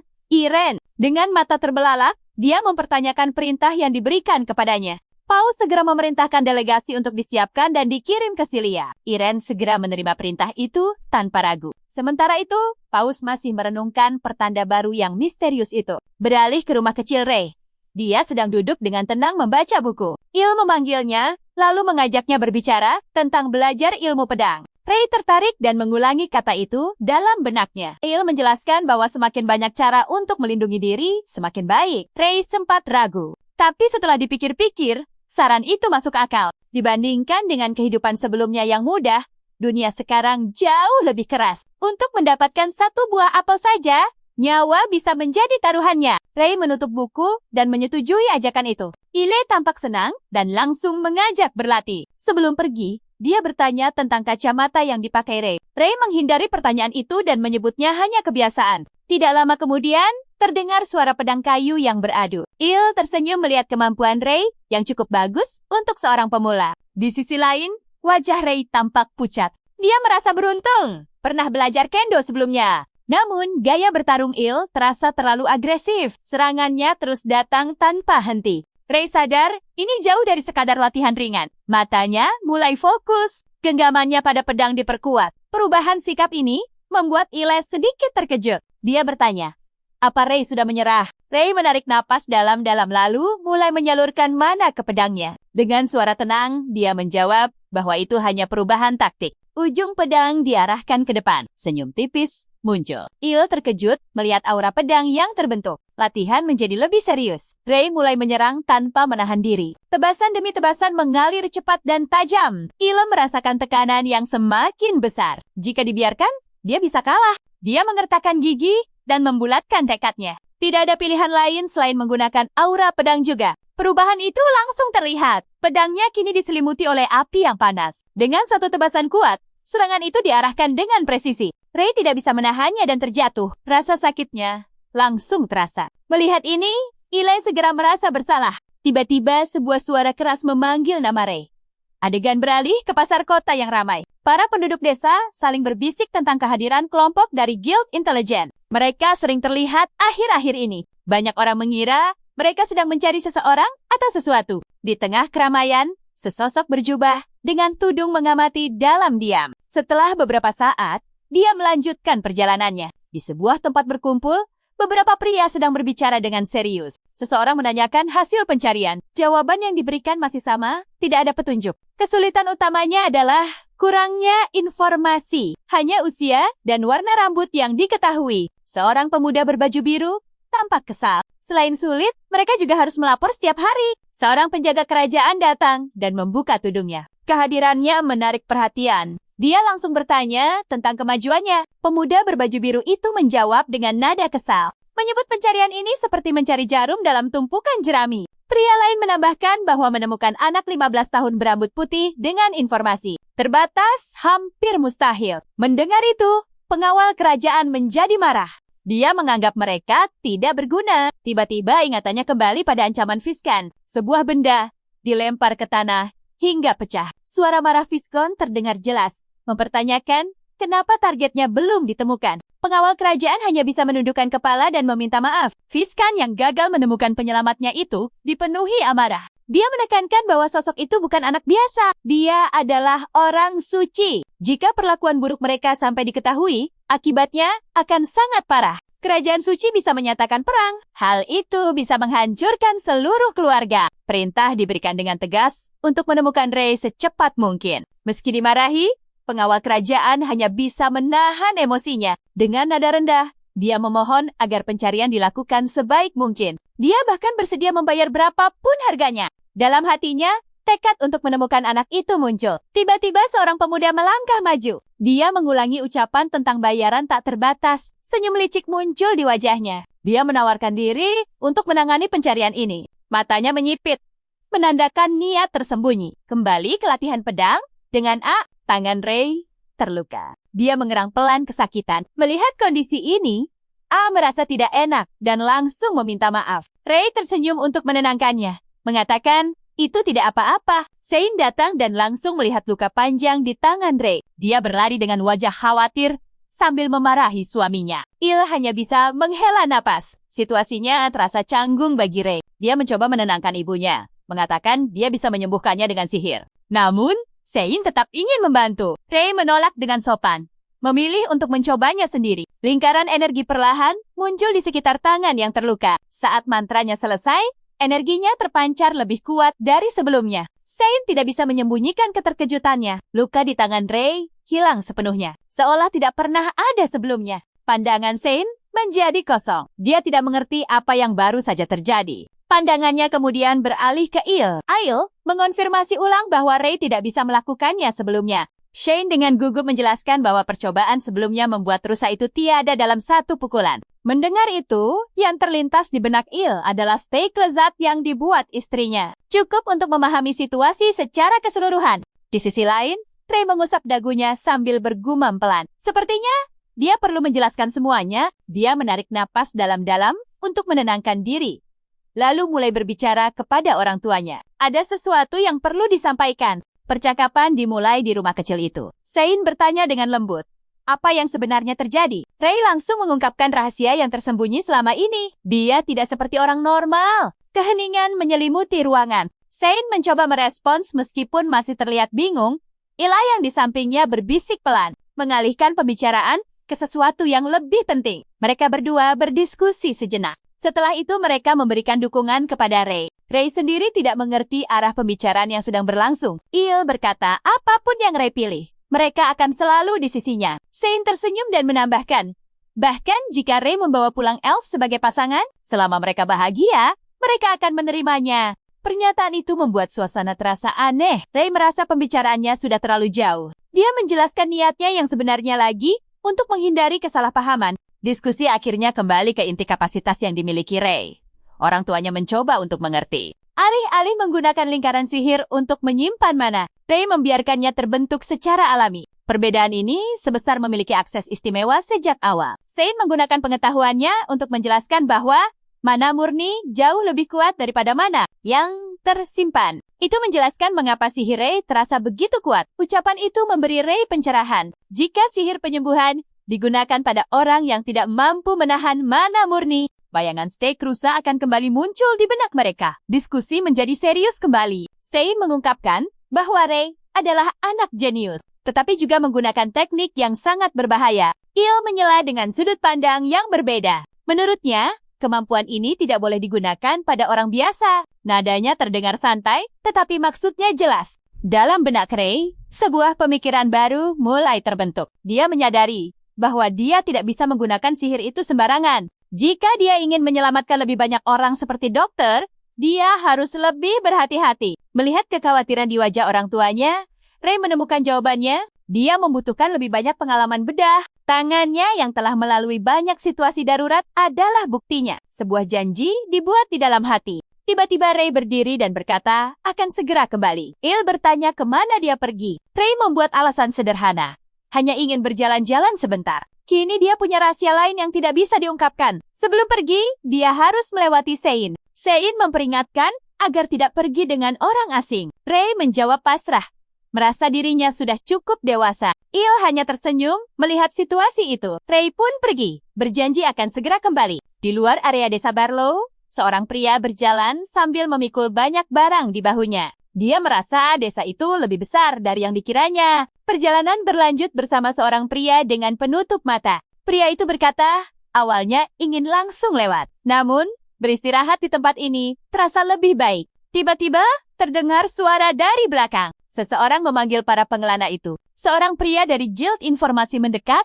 Dialah orang yang disewa untuk mencari Ray. Di tangannya ada selembar kertas. Dia menunjukkan gambar itu dan bertanya, apakah mereka pernah melihat anak seperti itu? Seorang pengelana tampak bingung saat melihat sketsa itu. Gambar itu terlihat seperti lukisan abstrak. Pria dari Guild itu menjelaskan ciri-ciri yang seharusnya ada. Mata biru, rambut putih, dan wajah tampan. Kedua pengelana itu saling berpandangan. Muncul komentar bahwa gambar itu sebenarnya jelek. Mendengar ini, pria dari Guild itu langsung tersinggung. Dia merebut kembali kertasnya dan marah. Perdebatan pun terjadi. Mereka saling membalas ucapan tanpa henti. Tanpa sepengetahuannya, orang yang dia cari sedang berdiri tidak jauh dari sana. Ray melihat situasi itu dan merasa keadaan menjadi rumit. Dia memperhatikan percakapan mereka. Jumlah orang yang terlibat semakin banyak. Tiba-tiba dia teringat satu hal penting. Viscount juga sedang mencari seseorang. Bahkan menghabiskan banyak uang untuk itu. Ray mulai berpikir bahwa target pencarian itu mungkin adalah dirinya. Sementara itu, pria dari Guild akhirnya menyadari keberadaan Ray. Seorang pemuda berusia sekitar 15 tahun, berambut hitam, dan bermata biru. Dia langsung memanggil. Ray dan pria itu berhadapan. Pandangan mereka bertemu. Pria dari Guild itu mendekat tanpa ragu untuk memastikan. Ray bertanya dengan tenang apa maunya. Dalam benaknya, pria itu mengingat kembali deskripsi yang dia miliki. Mata biru, rambut putih, Dia yakin telah menemukannya. Dengan gembira, dia berbalik dan memberitahu rekannya bahwa target telah ditemukan. Lalu, dia kembali menatap Ray sambil tersenyum. Dia mengaku bukan orang asing dan bekerja untuk Guild Informasi. Sebelum penjelasannya selesai, Ray langsung menyela. Dia sudah mengerti situasinya. Viscount sedang mencarinya. Tanpa ragu, Ray berkata akan ikut. Reaksi itu membuat pria dari Guild sedikit terkejut. Dia bahkan bertanya, apakah Ray tidak diajari untuk waspada terhadap orang asing? Ray menatapnya dengan aneh, lalu menjawab singkat. Jika dia orang asing, pertanyaan seperti itu tidak akan muncul.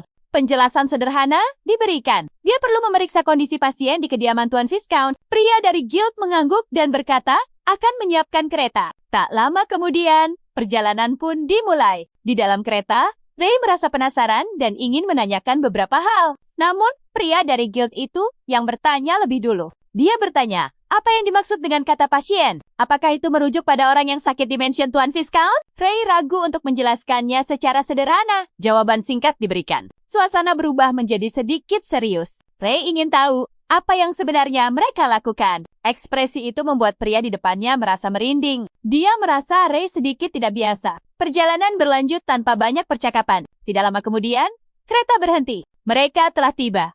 Ray turun dengan bersemangat. Namun, senyum di wajahnya langsung menghilang. Seorang pemuda menyapa dengan suara keras. Semua pelayan dan kepala pelayan membungkuk secara bersamaan. Suara mereka terdengar serempak. Mereka menyambutnya dengan sangat hormat. Barisan terbentuk di kedua sisi. Tubuh mereka membungkuk dengan sudut yang sempurna. Wajah Ray menjadi kosong. Dia tidak mengerti mengapa dia disebut orang suci. Setelah menerima perlakuan khusus dari para pelayan yang menyambutnya dengan sangat hormat, Ray mulai merasa canggung. Di hadapannya, ada jamuan makan yang mewah. Kebingungan tampak jelas di wajahnya. Dia mencoba menjelaskan bahwa dia bukanlah orang suci yang mereka cari. Namun, Viscount langsung menggebrak meja dan berteriak keras. Pernyataan itu ditolak mentah-mentah. Wajah Viscount dipenuhi rasa kagum dan haru sambil memegangi dadanya. Ray dianggap telah menyelamatkan hidupnya dan bahkan menyelamatkan seluruh keluarganya. Dengan suara penuh penekanan, Viscount menyebut tindakan Ray sebagai anugerah bagi pendosa. Sepertinya, baginya, mustahil Ray bukan seorang suci. Ray hanya bisa melihat perubahan emosi yang terus-menerus itu. Kepalanya mulai terasa pusing. Dalam benaknya, semua ini hanyalah obat biasa. Dia bingung bagaimana harus menjelaskan hal ini. Tiba-tiba terdengar suara lembut memanggil namanya. Fisk menyapanya dengan senyum hangat. Dia bilang, mustahil untuk mengabaikan fakta bahwa Ray telah menghidupkan kembali keluarganya. Lalu dia memanggil putrinya. Von Alicia diminta untuk datang dan menyapa. Gadis itu menarik napas dalam-dalam, lalu melangkah maju dengan gaunnya yang mengembang. Wajahnya memerah saat dia mengucapkan terima kasih. Ray melirik dengan sedikit terkejut. Dalam benaknya, dia teringat sikapnya yang sebelumnya. Tanpa menahan diri, dia melontarkan komentar singkat yang sarkastis. Pernyataan itu membuat suasana menjadi canggung. Von Alicia hanya bisa menjawab dengan gugup. Melihat itu, Viscount langsung terkejut dan menegur putrinya. Dia mengingatkan pentingnya meminta maaf jika melakukan kesalahan. Lalu dia dengan tegas memerintahkan putrinya untuk segera meminta maaf. Ray sadar situasinya mulai tidak terkendali. Dia segera menghentikannya dan berkata bahwa itu semua hanya lelucon. Sambil menggaruk kepala, kebingungan kembali melandanya. Kenapa semua orang bersikap seperti ini? Dia menegaskan kembali bahwa dia bukan seorang suci. Tiba-tiba, sesuatu terlintas di benaknya. Dia melirik ke samping dan teringat seseorang. Pelayan yang datang bersamanya saat itu tidak terlihat dimanapun. Ray menanyakan keberadaan orang itu. Jawaban yang diterima tidak jelas. Sepertinya orang itu pergi dengan terburu-buru. Sementara itu, pria dari informasi Gale berlari dengan kecepatan tinggi. Pikirannya dipenuhi kecurigaan terhadap anak laki-laki berambut perak itu. Apa dia benar-benar seorang ilmuwan atau bukan? Senyum licik muncul di wajahnya. Informasi ini terasa sangat berharga. Dia memutuskan untuk segera melaporkannya ke Guild kembali ke aula perjamuan. Ray masih belum terbiasa dengan sikap Count FC yang terlalu hormat. Seorang pelayan menuangkan teh panas ke dalam cangkir. Hidangan yang disajikan terasa sangat mewah. Ray mengakui semuanya lezat.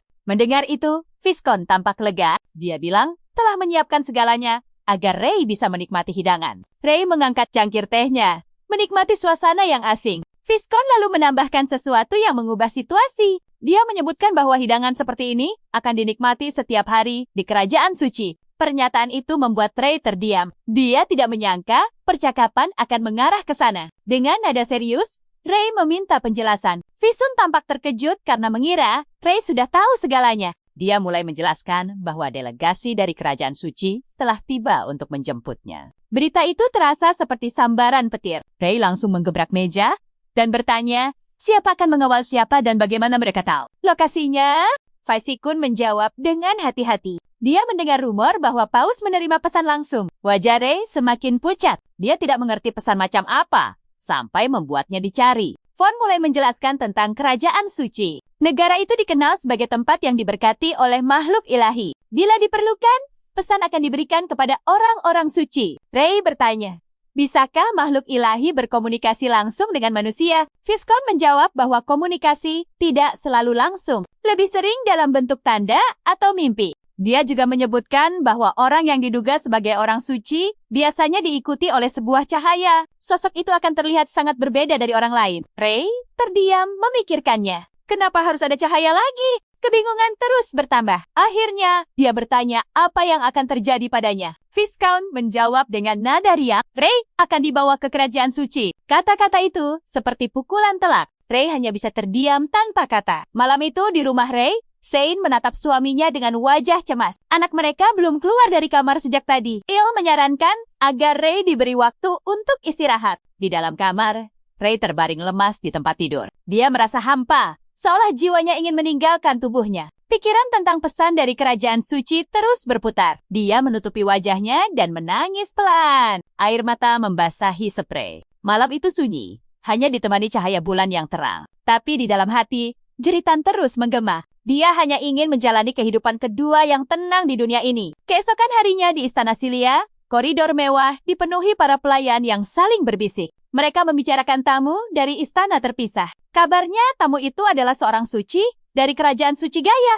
Keterkejutan langsung menyebar. Kedatangan seorang suci adalah masalah besar. Rasa penasaran muncul di antara mereka. Deskripsi mulai beredar. Rambut panjang, mata rubi yang berkilau, dan wajah yang sangat cantik. Aura cahaya selalu mengelilingi sosok itu. Bisikan semakin kencang, membayangkan seperti apa wujud aslinya. Harapan untuk bisa melihatnya secara langsung pun muncul. Topik ini menjadi bahan gosip di seluruh istana. Di sebuah ruangan, tirainya sedikit terbuka, terdengar suara lembut dari luar pintu meminta izin masuk. Seorang gadis berambut panjang memberikan izin.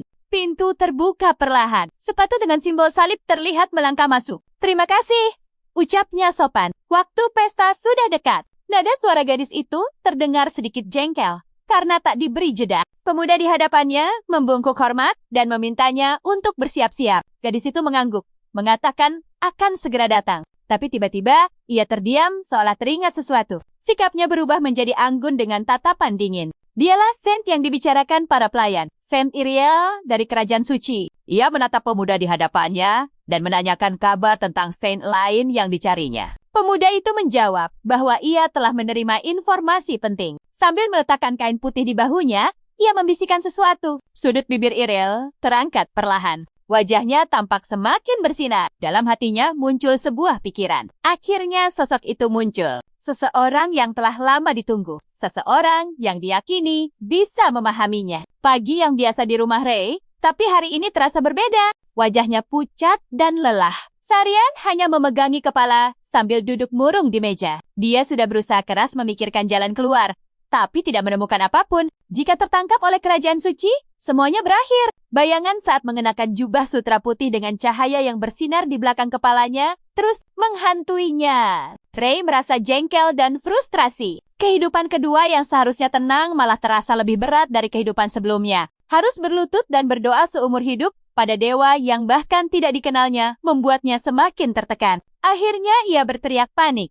Tidak mungkin! Sein yang melihat itu langsung terkejut. Ray, ada apa nak? Ray menatap kedua orang tuanya. Terpikir olehku untuk mengajak mereka kabur. Namun, pikiran itu segera ditepisnya. Orang biasa tidak mungkin bisa melawan kekuatan kerajaan. Tidak ada tempat yang aman. Dia mengepalkan tangannya, lalu memukul meja. Sejauh apapun mencoba lari, Kerajaan Suci pasti akan mengejar hingga ke ujung dunia. Melihat tingkah aneh ini, Sein langsung mendekat.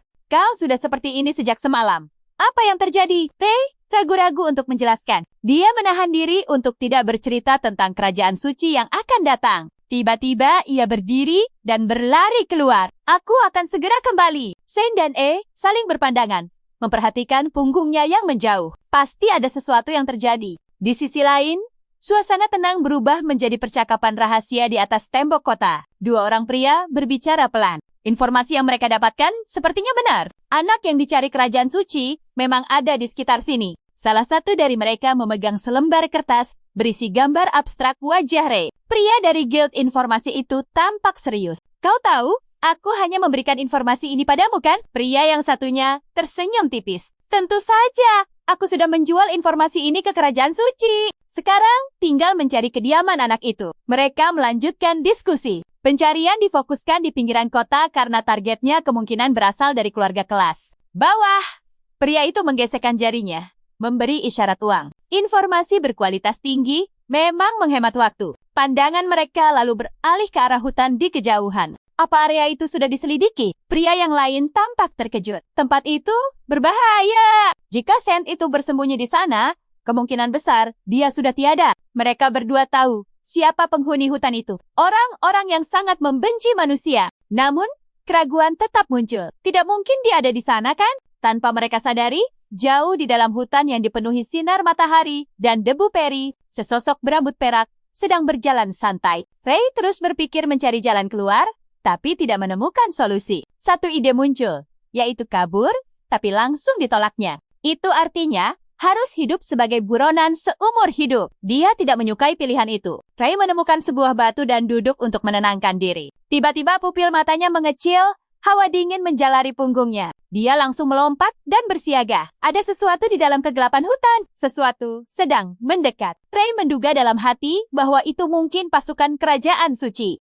Tapi setelah menunggu tidak ada pergerakan, perasaan itu pun menghilang. Tak lama kemudian, terdengar suara lain dari arah berbeda. Ray segera bergerak mendekat. Di depan pohon besar itu, terdengar suara misterius. Seorang manusia, sarafnya langsung menegang. Suara itu berbicara lagi. Manusia kecil, apa yang kau lakukan di sini? Banyak pertanyaan muncul di benaknya. Apakah ini roh hutan? Ray menjawab dengan tenang. Aku hanya ingin beristirahat sebentar. Tapi pohon itu langsung mengusirnya. Pergi dari sini. Ini wilayah kami. Ray menghela napas dan duduk kembali. Baiklah. Aku akan pergi. Biarkan aku duduk sebentar. Suara itu semakin keras. Kubilang, pergi sekarang. Ray mulai merasa jengkel. Tapi karena merasa masuk tanpa izin, ia akhirnya berdiri, baru saja menghadapi kerajaan suci. Sekarang muncul masalah lain lagi. Tidak ada yang membiarkanku hidup tenang. Dia menunjuk pohon itu. Aku pergi sekarang. Tapi nadanya terdengar seperti ancaman lemah yang tidak berarti. Ray malah duduk kembali dan bersantai. Atau aku duduk saja di sini. Tidak masalah. Pohon itu semakin marah.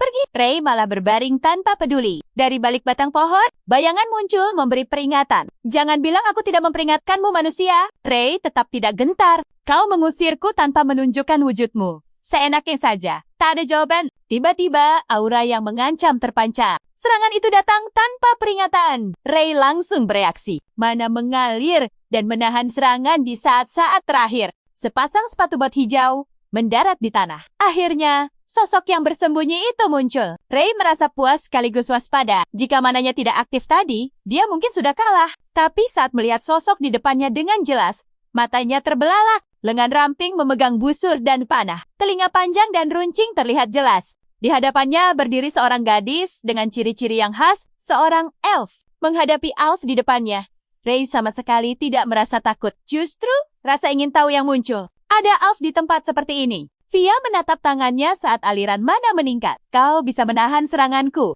Sambil mengibaskan tangan, kecurigaan tampak jelas. Kau bukan manusia biasa kan? Ray hanya tersenyum lebar. Membuat gadis elf itu semakin kesal. Tidak juga. Via langsung membuat segel tangan. Gelombang mana berkumpul di sekelilingnya, lalu melesat ke arah Ray. Kau tidak bisa tinggal di sini lagi. Situasi semakin memanas. Ray terpaksa mengerahkan mana. Dua sumber kekuatan saling berbenturan. Ledakan besar terjadi dan mementalkan mereka berdua. Via tampak sedikit pusing karena dampaknya. Tapi yang mengejutkannya, Ray tidak terluka sama sekali. Dia baik-baik saja. Keraguan mulai muncul di benaknya. Mustahil.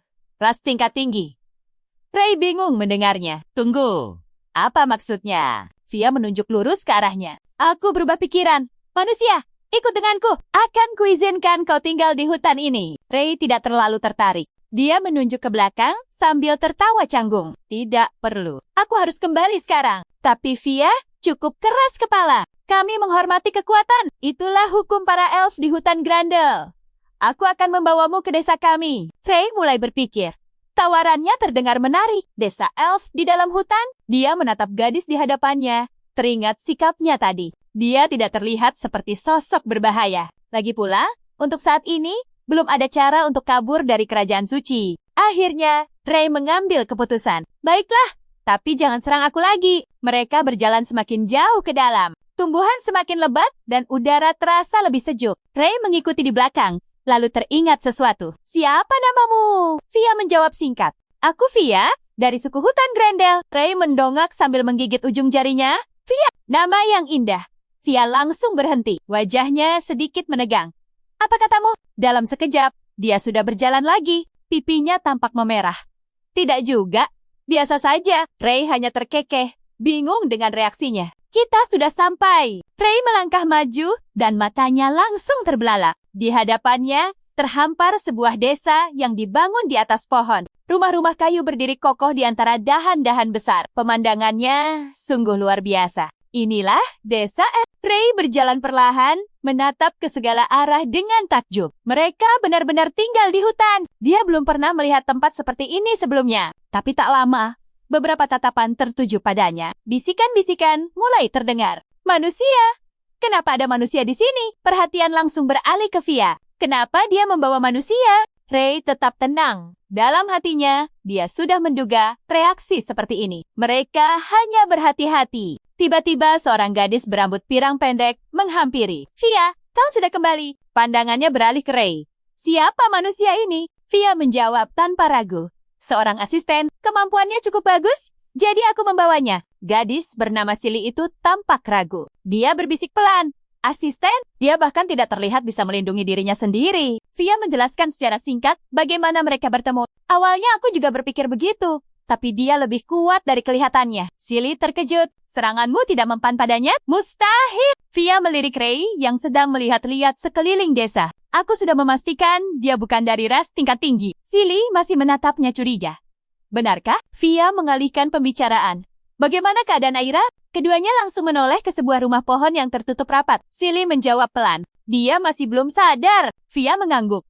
Aku mengerti. Silly kemudian teringat sesuatu. Para tetua mencarimu. Via langsung merespons. Aku akan ke sana sekarang. Dia berbalik. Ayo Ray. Ray pun segera mengikuti. Dia mencoba bercanda. Para elf terlihat waspada. Tapi tidak terlalu buruk. Via tampak kesal. Memangnya menurutmu siapa yang membawamu ke sini? Ray tersenyum kecil. Aku mengerti. Kaulah satu-satunya yang bisa kupercaya di sini. Mereka tiba di sebuah rumah besar. Via mengetuk pintu. Tetua, ini Via. Pintu terbuka. Seorang wanita muda menyambut dengan senyum lembut. Masuklah. Aku sudah menunggu. Mereka berdua masuk. Melihat wajah pucat sang tetua, Via langsung bertanya. Anda baik-baik saja? Dia menjawab. Tenang, aku baik-baik saja. Pandangannya kemudian beralih pada Ray. Anak ini, manusia. Via menjawab. Benar. Aku yang membawanya. Dia cukup kuat untuk menjadi asisten. Ray segera mengangkat tangan. Tunggu sebentar. Aku tidak pernah menyetujuinya. Tetua itu meletakkan segelas cairan merah di atas meja. Via mencoba meyakinkan. Terima saja. Keuntungannya sangat besar. Kau bisa bebas keluar masuk desa dan dianggap teman para elf. Ray menggelengkan kepala. Aku tidak butuh semua itu. Tetua itu memotong pembicaraan. Via, ada hal penting yang harus dibicarakan. Ini rahasia. Via langsung menjadi serius. Dia menoleh ke arah Ray. Bisakah kau keluar sebentar? Ray ragu-ragu tapi akhirnya keluar. Dia bersandar di pagar sambil menghela napas panjang. Masuk hanya untuk disuruh pergi. Menyebalkan. Matanya kembali menatap desa elf yang indah. Pilihan hidup terasa aneh. Menjadi orang suci di kerajaan suci? Atau menjadi asisten para elf? Tidak ada yang benar-benar benari. Ray hanya bisa meringis. Hidupnya penuh liku-liku. Di tempat lain, suasana berbeda terasa di istana Silia. Sebuah pertanyaan dingin terdengar. Apa ada kabar tentang orang suci? Dua orang pria berlutut dengan gemetar. Belum ada kabar. Suara dingin itu terdengar lagi. Menemukan orang suci adalah kehendak dewa. Kegagalan kalian hanya menunjukkan ketidakmampuan kalian. Kedua pria itu mulai panik. Kami akan berusaha lebih keras. Namun, nada suaranya tetap tajam. Jika kalian sudah berusaha dan tetap gagal, itu artinya kalian tidak kompeten. Mereka memohon, Tolong beri kami waktu lagi. Kami pasti akan menemukannya. Melihat kesungguhan itu, Iriel akhirnya memberinya kesempatan. Baiklah, aku akan memberimu satu kesempatan lagi. Tapi aku tidak sesabar dewa. Ancaman halus itu sangat terasa. Setelah mengatakan itu, Iriel berbalik dan pergi. Setelah mendengar percakapan di dalam, suasana langsung berubah tegang. Suara Fia datang dari luar penuh emosi. Apa maksudnya? Pemimpin klan Aira meninggal? Karena apa? Tetua itu menarik napas dalam-dalam. Lengannya bersedekap di dada. Nyawanya sedang meredup. Dia juga terkena kutukan dan berada di ambang kehilangan nyawanya. Sejak saat itu dia tidak pernah bangun lagi. Mata Fia terbelalak. Keterkejutan itu terlihat jelas. Tak lama kemudian, pintu terbuka. Fia keluar dengan wajah muram, bersandar di pagar dan menghela napas. Ray memperhatikan dengan rasa ingin tahu. Sejak keluar, Fia tidak mengatakan sepatah kata pun. Pandangannya sesekali melayang ke rumah tinggi di kejauhan, mata yang penuh kesedihan. Melihat itu, Ray bertanya pelan, apa orang di rumah itu sakit? Fia menjawab dengan lembut, dia memang sakit. Tiba-tiba, Fia sadar. Tunggu, kau mendengar semuanya?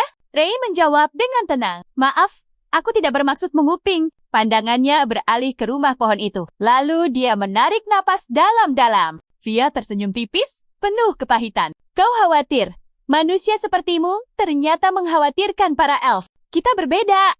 Ray menengadah. Nadanya lembut tapi tegas. Benar, kita memang berbeda. Bagaimana bisa kau memahami makhluk lain jika kau bahkan tidak memahami dirimu sendiri? Tangannya mencengkram pagar kayu dengan erat. Tapi itu tidak berarti apa-apa. Bukannya aku tidak boleh peduli. Aku bisa peduli pada siapa saja.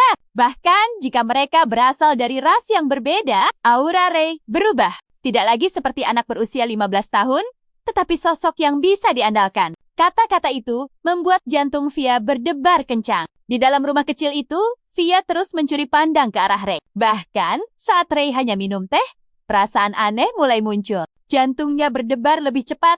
Fia panik. Dia memegangi kepalanya. Ada apa denganku? Ray menoleh. Fia, aku ingin bertanya sesuatu. Dengan wajah memerah, Fia menjawab terbata-bata. Silakan. Ray langsung ke intinya, tentang Aira. Kau bilang dia sudah tiada. Aku ingin mencobanya. Tatapan Ray serius. Bisakah aku menolongnya? Fia terkejut. Hah? Ray menjelaskan. Aku ingin menyembuhkan yang sakit. Tidak peduli dari rasa apapun. Fia ragu? Kau yakin punya kemampuan? Ray menundukkan kepalanya. Aku tidak yakin. Tapi aku akan tetap mencoba. Fia masih tidak percaya. Kata-katamu tidak meyakinkan. Ray terdiam sejenak, lalu perlahan mengangkat tangannya. Tiba-tiba, muncul sebuah bilah tajam entah dari mana. Fia langsung mundur secara refleks dan mengambil posisi bertahan. Apa ini? Tanpa penjelasan, Ray meraih bilah itu dan menusukkannya ke pahanya sendiri. Cairan merah mengalir, rasa sakit membuat wajahnya menegang. Fia panik. Apa yang kau lakukan? Dia mendekat dengan cemas. Apa yang harus kita lakukan? Ray tidak menjawab. Dia segera mengaktifkan mantra penyembuhan. Cahaya terang memenuhi ruangan. Mana berkumpul di satu titik. Luka itu perlahan menutup. Ray menggertakkan giginya menahan sakit. Di luar rumah, para elf mulai menyadarinya. Mereka merasakan gelombang mana. Apa itu? Sumber mananya sangat kuat. Beberapa saat kemudian, prosesnya selesai. Luka di paha Ray menghilang tanpa bekas. Fia terdiam. Lukanya sudah sembuh. Suara Fia bergetar. Tatapannya penuh keterkejutan. Ray berdiri menatap lurus ke arahnya. Jika ada satu orang yang bisa menolong para elf, itu adalah aku. Nadanya tegas tanpa keraguan. Melihat itu, Fia segera berlari menemui tetua. Tapi jawabannya dingin. Aku tidak mengizinkannya. Fia tidak terima. Kenapa? Tetua itu menjawab singkat. Itu tidak menghormati kehormatan kepala klan Aira. Bagi desa elf, kehormatan adalah segalanya. Terutama bagi kepala klan. Menggunakan metode yang tidak diketahui, tidak dapat diterima. Fia mencoba membujuk. Kami ingin menolongnya. Tetua itu mengangkat tangannya. Cukup, tatapannya dingin. Pulanglah.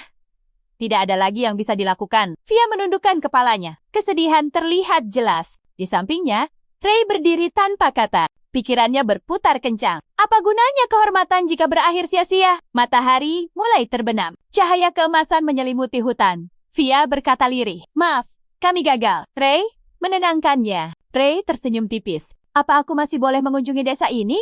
Fia mengangguk. Tentu saja. Kau diterima di sini. Ray berterima kasih, lalu bersiap untuk pergi. Sepertinya aku harus pergi sekarang. Fia terkejut. Sekarang, Ray mengangguk. Masih ada yang harus kulakukan. Via tidak menahannya.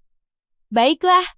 Ray melambaikan tangan. Aku akan kembali besok. Via mendengus kesal. Siapa bilang aku menunggumu? Pergilah, cepat. Ray terkekeh, lalu pergi. Langkahnya menjauh. Via menatap punggungnya dan tersenyum tanpa sadar. Namun setelah itu, wajahnya kembali muram. Dia berbalik ke arah desa. Tanpa ada yang sadar, Ray tidak benar-benar pergi. Dia berbelok ke arah lain. Langkahnya cepat. Tatapannya tertuju pada rumah yang selalu tertutup. Cahaya keemasan terpancar darinya. Ray mengerutkan kening. Dia tidak bisa meninggalkan seorang pasien. Dengan berani, dia membuka pintu. Di dalamnya terhampar ruang luas seperti hutan kecil penuh bunga dan rumput. Ray terdiam. Tempat ini jauh lebih besar dari kelihatannya. Dia melangkah masuk. Pupil matanya menyempit saat melihat ke tengah ruangan. Seseorang terbaring tak bergerak. Wajah cantik, rambut pirang platinum seperti putri tidur. Ray sadar bahwa itu Aira yang terbaring dalam gaun putih bersih. Melihat pemandangan di hadapannya, Ray terdiam sejenak. Lalu dia menampar pipinya sendiri agar tetap sadar. Jadi begini rasanya terpikat oleh kecantikan. Aku harus tetap tenang. Aku tidak boleh kehilangan kendali di depan pasien. Setelah tenang, Ray memegang tangan Aira dengan lembut. Dia mencondongkan tubuh untuk memeriksa napas. Sebuah penilaian langsung muncul di benaknya. Nadi dan napasnya normal. Berarti aku harus memeriksa hal lain. Posisi tangannya berubah. Cahaya biru mulai menyelimuti telapak tangannya. Aku akan menggunakan mana untuk memeriksa dari dalam. Mana menyebar seperti jaring halus. Rasa frustrasi muncul. Aku tidak menemukan apapun. Aku perlu memahami penyakit di dunia ini lebih dalam. Tiba-tiba aura gelap menyebar di udara. Ray langsung waspada. Tunggu sebentar. Tatapannya berubah. Dari Aira, indranya menangkap sesuatu. Bau ini. Tanpa ragu, Ray membalikan tubuh Aira dengan hati-hati. Matanya terbelalak. Luka parah berwarna ungu terlihat di punggungnya. Ekspresinya berubah drastis. Apa tidak ada yang memeriksa tubuhnya selama ini? Kehormatan? Kalian menyebut ini kehormatan? Omong kosong. Ray menarik napas dalam-dalam. Aku perlu mencari antiseptik. Dia mulai merencanakan langkahnya. Di dekat sana ada danau. Di tangannya ada mangkuk dari daun. Ray mengambil air, lalu mengaktifkan mantra pemurnian. Jika langsung menggunakan sihir penyembuhan, risikonya besar. Dia membersihkan tangannya sambil berpikir, aku harus membersihkannya perlahan. Setelah itu, dia kembali ke sisi Aira.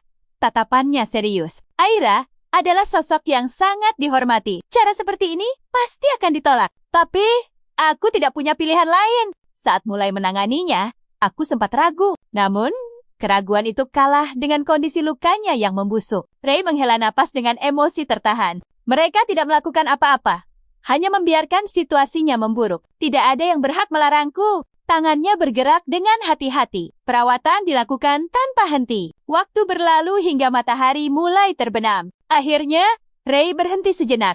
Hari sudah malam. Dia memeras kain putih di tangannya. Tatapannya kembali ke punggung Aira. Untuk saat ini, hanya ini yang bisa kulakukan. Alisnya berkerut. Besok, aku harus memeriksanya lagi. Keesokan harinya di tempat lain. Suara itu terdengar tegang.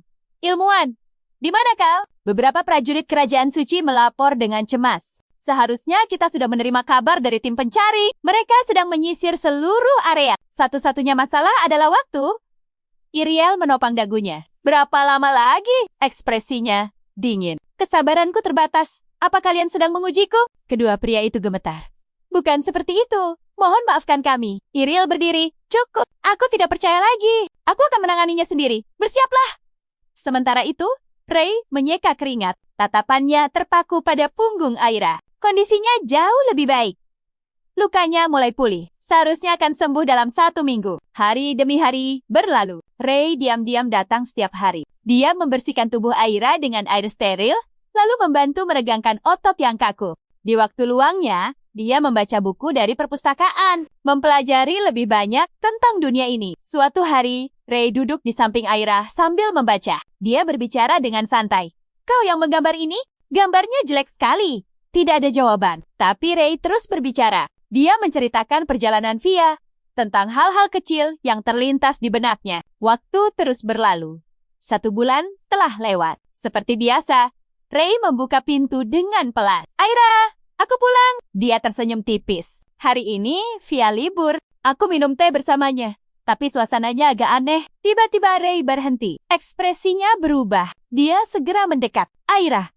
Suara Ray dipenuhi kecemasan. Napasnya semakin lemah. Tubuh di hadapannya nyaris tidak bertahan. Napasnya hampir hilang. Ray panik dan mencondongkan tubuh lebih dekat. Apa yang harus kulakukan? Dia tidak menyangka keadaan akan berubah secepat ini. Pandangannya bergerak ke segala arah, mencari cara untuk menolong Aira yang diselimuti aura samar. Di mana? Respirator? Begitu kata-kata itu terucap, Ray langsung sadar. Ini bukan dunia yang dulu. Dia mengibaskan tangannya, suaranya getir. Benar, ini bukan rumah sakit. Giginya terkatup rapat, hampir berteriak putus asa. Tidak ada yang bisa kulakukan sekarang. Pandangannya kembali pada Aira. Kondisi wanita di hadapannya semakin memburuk. Ray segera memegang bahunya dan mengguncangnya pelan. Aira? Kamu harus bertahan. Bangun, Aira. Matanya membelalak tegang. Berbagai pertanyaan memenuhi benaknya. Kenapa? Apa masalahnya? Tidak ada luka luar, tidak ada racun. Organ vital juga berfungsi normal. Lalu kenapa bisa seperti ini? Aira sedikit membuka mulutnya, berusaha untuk bernapas. Pemandangan itu membuat Ray semakin cemas. Dia bergumam sendiri, pasti ada cara. Tiba-tiba sebuah ide muncul di benaknya. Matanya langsung melebar. Ray menatap tangannya dengan ragu sejenak. Apa dia bisa menggunakan sihir penyembuhan? Tapi kekhawatiran muncul. Apa tubuh Aira bisa menahan manaku? Dia tertawa getir. Ray teringat tekad lamanya. Aku berjuang keras menjadi dokter agar bisa menyelamatkan orang. Dan sekarang, di saat seperti ini, aku malah ragu. Aku tidak punya pilihan lain selain mempertaruhkan nyawa pasien. Tangannya mengepal semakin erat. Baiklah, Ray memejamkan matanya. Cahaya mulai berkumpul di tangannya. Aku harus mencoba semua cara. Lingkaran sihir sementara muncul dan menyatu. Menjadi formasi besar di atas. Susunan sihir dan mantra terlintas jelas di benaknya. Cahaya yang berputar itu berkumpul di satu titik. Fenomena itu langsung menarik perhatian orang-orang di sekitar. Semua orang menoleh ke arah sumber cahaya. Itu di tempat yang sama seperti sebelumnya kan? Ray mengarahkan cahaya itu pada Aira dengan fokus penuh. Aira, bertahanlah! Mantra itu dirapalkan. Cahaya yang menyilaukan meledak. Sebuah fenomena aneh terjadi. Tubuh Aira perlahan terangkat ke udara. Cahaya menyelimutinya, membentuk bola kekuatan. Orang-orang mulai berkumpul dengan cemas. Apa yang sedang terjadi? Melihat pemandangan itu, Fia terkejut. Mungkinkah ini perbuatannya? Ray. Di perjalanan, pikirannya kacau. Anak ini masih belum menyerah juga. Rasa malu muncul dalam dirinya. Seorang manusia berjuang sejauh ini. Lalu bagaimana dengan kami? Rasnya sendiri, seluruh ras elf. Apa yang telah kami lakukan? Pintu terbuka dengan keras. Fia melihat Ray yang masih mempertahankan sihirnya. Cahaya itu terus berputar. Ray benar-benar fokus. Tubuhnya mulai mencapai batasnya. Dia mengerang pelan, tapi tetap bertahan. Sedikit lagi. Beberapa saat kemudian, dia berhenti. Apa sudah selesai? Ray dan Fia menatap kepompong cahaya yang menyelimuti Aira. Aira, kumohon! Tubuh Aira terangkat lebih tinggi. Gelombang kejut menyebar. Fia terpental ke dinding. Ray juga jatuh ke lantai. Tapi matanya tetap tertuju pada Aira. Kondisi wanita itu terlihat jauh lebih baik. Perlahan, Aira mulai sadar. Ray tersenyum lemah. Aira, itu adalah kata terakhirnya sebelum dia pingsan. Dalam kegelapan, suara Ray bergema. Di mana aku? Dia merasa seperti berada di dalam air yang hangat dan tenang, membuatnya ingin tetap di sana. Sebuah suara terdengar samar. Sosok Aira muncul di hadapannya. Aku ulangi sekali lagi. Manusia ini ada dalam perlindunganku. Ray, apa kau keberatan? Penglihatan Ray kabur. Dia melihat Aira berbicara dengan seseorang. Dia bahkan mencoba melakukan sesuatu yang tidak pantas pada tubuhmu. Ray terkejut. Aira, itukah suaramu? Suara itu menjadi dingin. Aku tidak mau dengar lagi. Kalian semua meninggalkanku selama 20 tahun. Anak ini satu-satunya yang memilih untuk menolongku. Suara Aira terus bergema. Lucu bukan? Yang menyelamatkanku bukanlah mereka yang memujaku, tapi manusia kecil ini. Ray terhanyut dalam suara itu, lembut dan menenangkan. Tiba-tiba dia terbangun. Aira, Ray segera bangkit dan menatap tangannya. Apakah semua itu hanya mimpi? Sebuah suara terdengar di dekatnya. Manusia, apa kau memanggilku? Ray menoleh ke depan. Aira berdiri di sana dengan senyum lembut. Aku di sini.